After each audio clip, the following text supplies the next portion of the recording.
Hello everyone and welcome back to a brand new episode of NASCAR Heat 3 Career Mode. Today we go to Richmond Raceway, a track that we struggled at very early on in our career. We could not do anything very good here, but we've in the recent races have learned how to actually perform at this racetrack, and it certainly led to some decent finishes. But first we have our Xfinity race. We had Zane Smith in the car again. He was in the car in Atlanta, did not finish good at all, and it was a similar situation in the Xfinity Series race once again. He started about the midfield, not a great qualifying effort for Zane Smith, and he went down into turn 3 running in that 22nd position, but he would continue to fall backwards as he actually got into the back of Michael Annett. But by the time he came to about the midway point in this race, he had proceeded to fall just outside the top 30 and couldn't really do anything from that position by the time he came to the final lap. Still in 32nd, down the back straightaway for the final time as he went down into turn 3. He would be able to get to that inside line and pass the 8 of BJ McLeod, or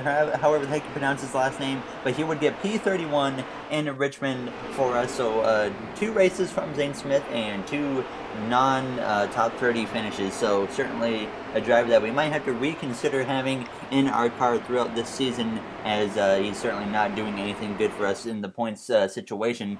But other than that, it's time to set our focus towards the Cup Series race, and obviously the Monaco Grand Prix has been on our sights to perform the double coming into the Coca-Cola 600. We have a Formula 1 test coming up on the weekend of Talladega. Actually, for the Talladega episode, we will also be having a Formula 1 test before that race, so that's going to be an opportunity. Like we said, we need the weather to help us in the Coca-Cola 600. We're hoping for a weather delay to help us compete in the Coca-Cola 600 and the Monaco Grand Prix, and we're going to see if that happens. But we had a team offer. We decided to contact Joe Gibbs Racing, and as we came to qualifying in the Cup Series race, we made it to the final session in qualifying, just in front of this 19 of Martin Truex Jr., who we have not gotten along with recently. But as we went down into turns 3 and turns 4, exiting turn 4, we've never qualified on the pole here, and it's not going to happen today. As we came across the line, we would hit a 20.639 at best. We just couldn't beat it on that lap, but we will start P5 for Richmond, so let's see what we can do. We're here at Richmond Raceway for the Toyota Owners 400. Tonight, the Monster Energy NASCAR Cup Series makes its first of 2 stops at America's premier short track. Located just outside of Richmond in Henrico County, this 3/4-mile D-shaped oval has just undergone a large infield redevelopment project that brings race fans closer to all the exciting action. Right now, we're ready to get closer to that action ourselves. The green flag is about to fly. It's time to go racing. Alright, we are ready to go green here in Richmond. Kyle Busch starts on the pole with Chase Elliott in the number 9 Napa car on his outside. Another driver we haven't gotten along with very well this season. Now as we get ready to start from that 5th starting position, as a green flag is out, and we are underway in Richmond from that 5th position behind the 19 of Martin Truex Jr. and that Joe Gibbs Racing Toyota Camry, as we head down into turns 1 and turns 2 with Kurt Busch in the Monster Energy Camaro on my back bumper with his teammate of Kyle Larson behind him in that 9th position. As we come down the back straightaway, heading down into turn 3, Joey Logano gets just clear of me to slide down into that bottom line as Chase Elliott, who started 2nd, just back down to the 3rd position, about to lose 3rd to 4th place of Joey Logano. And you're going to notice I have the mirror off quite a bit in this race, and I have to do it every time I come here because the frame rate is terrible when you have the mirror on at Richmond. So you're going to see it on at times and off at times, because I don't want you guys to have to sit through terrible frame rates all episode. Now as we head down into turns 3, passing the 9 of Elliott, as he will hang on my outside on the exit of the corner down the front straightaway to complete that 2nd lap though, but we would be able to make the pass on Elliott going into turns 1, so we would move up to that 4th position. So a decent start early on here in Richmond. And we would continue to run in that 4th spot by the time we came to lap 9, still in P4, about 4 or 5 car lengths behind Joey Logano, just in front of Kurt Busch in the number 1 Monster Energy Camaro. Now as we exit turn 4, certainly on the exit of turn 4 has always been my weakness, but we would get our first caution of the day, and I couldn't find what caused it, but we would stay out and get ready to go green here in Richmond once again from the 4th position behind Truex. The green flag is back on. We are once again underway in Richmond now as we give a shot to the 19, trying to push him forwards out to the lead to help me get a better restart now as we head down into turns 1 and turns 2. Not quite able to get the 19 out in front. He might not even be very happy with me giving him a shove into the corner, but we get down behind the 22, Joey Logano, as we head down into turns 3, and Truex stuck on this outside line as we exit turn 4, but he's maybe stuck on the outside, but he he can still build up a better run than I can on the exit of the corner as we complete the lap and head down into turns 1, though, sticking our nose up the inside of Martin Truex Jr., trying to take that 3rd position away from him as we exit turn 2 side by side down the back straightaway with the 19 cars. We head down into turn 3. Kyle Busch still leads, Joey Logano 2nd, and myself up to 3rd now as our teammate Kevin Harvick follows through to take that 4th position away from Martin Truex.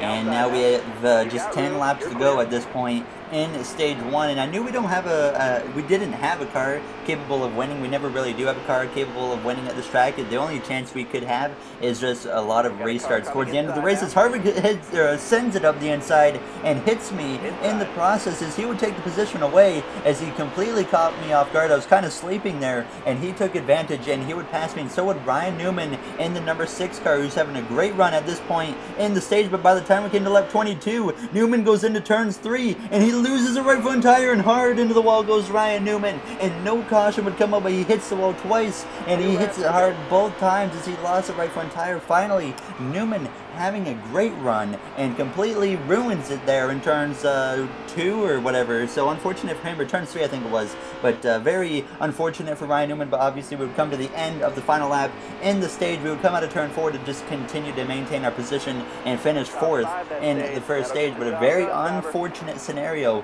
for Ryan Newman, who is having a great run, and certainly an interesting start to this stage. We've had a caution brought out, and we've had a dramatic moment for Ryan Newman, so setting up to maybe be a crazy race here in the long run.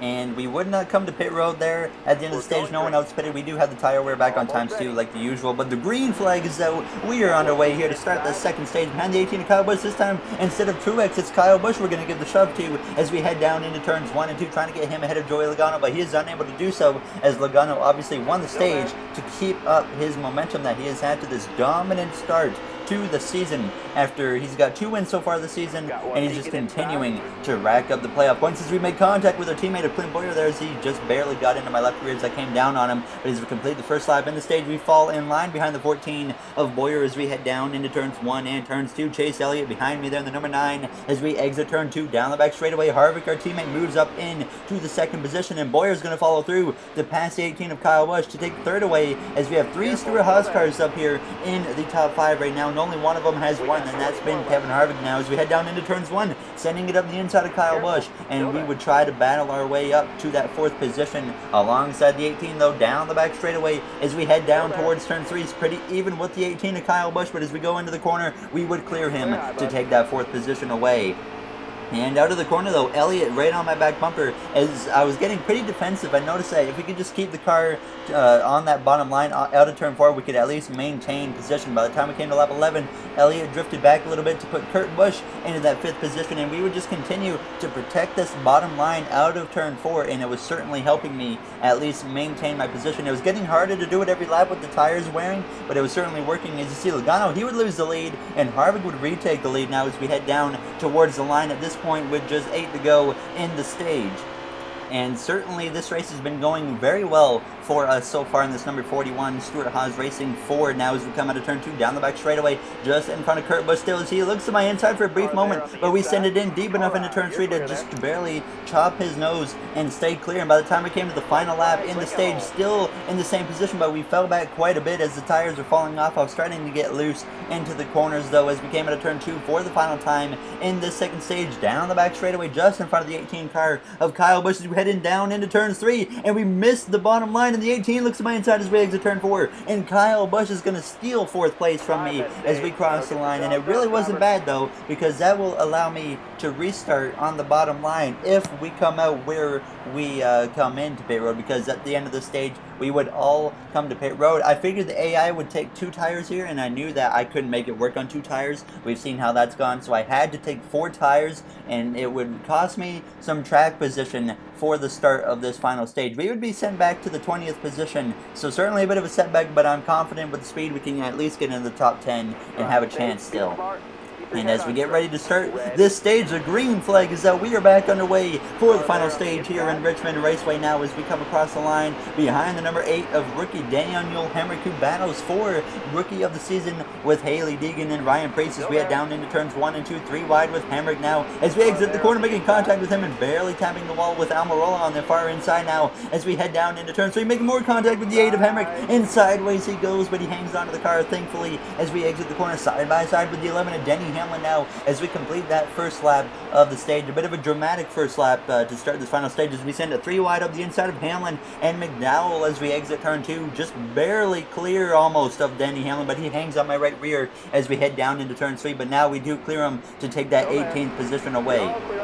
And as we head down towards the line, it is now just 46 laps to go as we move into that 18th position. Now looking to the inside of Ross Chastain as we head down into turns 1 behind our Stuart Haas teammate Eric Almirola, who isn't having a great race for himself, not even in the top 15. As we head down into turns 3, sideways goes the 17 of Stenhouse and around he goes, and he's going to be back up the track into traffic, and contact is made as the caution would fly. Now as this would set us up for another restart here in this final stage. It's been a pretty interesting race so far. Some caution, some hard hits, and some spins, including Stenhouse and Newman, as Harvick would be leading at this point as the green flag is back out. Once again, we are underway here from the 15th position, and this gets us up a little bit closer, and we immediately take it to the bottom with a great restart, sending it up 3 wide up the inside of Bubba Wallace Jr. and I believe our former teammate Kyle Larson, and we're going to go from 15th to 10th in just one set of corners now as we finally re-enter the top 10, sending it up the inside again 3 wide with Blaney and Kyle Busch as we move into that 8th position on the exit of turn 4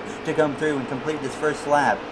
And Blaney continues to battle on my outside as we head down into turns 1 and turns 2 as we send it up the inside of Paul Menard now. A bit of an ambitious move, but we made it work as we come down the back straightaway side by side with the Wood Brothers Racing driver as we head down into turns 1 and 2, clearing the 21 of Paul Menard and moving up into that 7th position. We've made a very good comeback with some cautions helping us out now as we move up into 7th, really only a position or so shy from what we were running, but by the time we came to lap 70, we got up to P6 and we started losing the top 5 curves as we have a spin again down the back straightaway into turns 3, and it's Daniel Hemrick in the number 8 as he comes up into the traffic, and we have some hard hits in turn 4, and that would once again bring out the caution.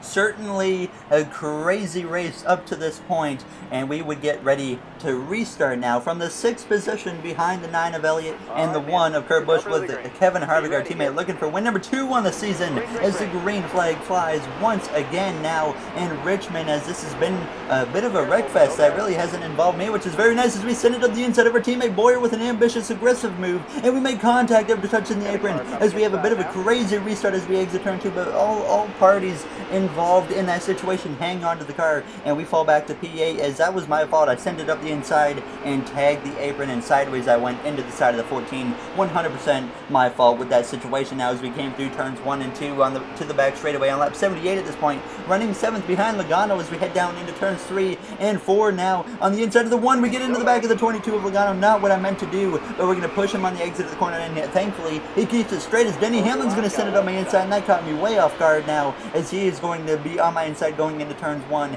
and turns 2 now as we exit the corner, falling back to 8th, just in front of the 2 of Keselowski as we get down just in front of Keselowski as we head down into turns 3. Now the 11 checks up, and you get into the back of him, and up the track he goes with the 1 of Kurt Busch, but Denny Hamlin would hang on to the car, and that was 100% once again my fault. Did not mean to do that, but unfortunately it happened. But obviously I couldn't let any of that affect me. We had to keep our sights set on a top 5 position if possible. Coming to just 10 to go at this point, 9 to go actually. We got into that 5th position ahead of the 48 of Jimmy Johnson as we went down into turns 1 and turns 2. Logano and them continued to pull away as we came down the back straightaway, running in that 5th position as we head down into turns 3, just in front of the 2 of Brad Keselowski and the number 2 car Discount Tire Ford as we exit the corner, coming across the line, trying to get a little defensive. About the time we came to 6 to go, still in the same position. We lost the spot though to Keselowski, who actually passed us as we have another spin. It's Alex Bowman out of turn 4, and around he goes down to the inside wall, and he comes back on the track, and he's going to get hit by the 34 of McDowell, and that would bring out once again another caution, as this has been a caution-filled race. It's been a crazy race, and certainly was not expecting this crazy of a race here in Richmond, as this would set us up with just a couple laps to go, 3 laps to go, as the green flag would come out, and we get a good to restart here, but nowhere really to go, so I was stuck in line, but I would check up a little bit, getting cleared by Keselowski, who forces it 3 wide up the inside of Elliott and his teammate Joey Logano as we exit turn 2 side by side with the 22 down the back straightaway as we head down towards turns 3 and turns 4, coming to just 2 laps to go on the inside of the 4 or of the 9 of Chase Elliott, trying to take that 4th position away as we cross the line to hit 2 to go here in Richmond. And as we head down into turns 1, pulling ahead of the 9 of Elliott, now as we approach the back bumper of the 2, we get clear of Elliott down the back straightaway now, as we're going to pretty much probably settle in to the 4th position as we head down into turns 3 and turns 4. And as we come out of turn 4, the white flag is in the air for our teammate Kevin Harvick as we're just ahead of the 14 of Clint Boyer now as we head down into turns 1 and 2 for the final time, closing in on the final few corners of this crazy event here in Richmond Raceway as we get barely into the wall as we come down the back straightaway for the final time. Boyer looking to my inside, but we stay clear as we come through turns 3 and 4 for the final time. Kevin Harvick exits the corner to win the race, and we come through to rally back to a 4th place finish with, like I said multiple times, a crazy event here in Richmond and a great finish for ourselves. So I was very pleased with this race. I'm very happy. Couldn't really be happier because we pretty much got all we could out of the car in this race, and usually we don't do that. But fortunately, we did today, and nothing to hang our heads over. It would have been nice, obviously, to get a win, but hopefully that will be coming very, very shortly.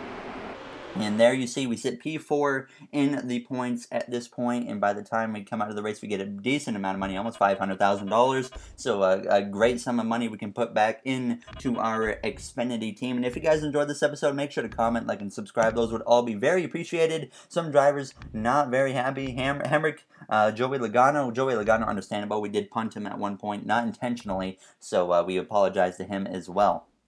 And next episode, I believe we go to Talladega, so that's certainly going to be an interesting one. Back to a plate race. Talladega, usually not the best plate race, so we'll see how it goes. We have yet to win a plate race in our career, so we're going to try and do that in Talladega. But thank you for watching, everybody. If you guys enjoyed, like I said, make sure to comment, like, and subscribe. Here you see the playoff standings going into Talladega. So I will see you guys in the next episode. Thank you for watching, everyone, and I'll see you guys in the next episode in Talladega. Have a great day, everybody.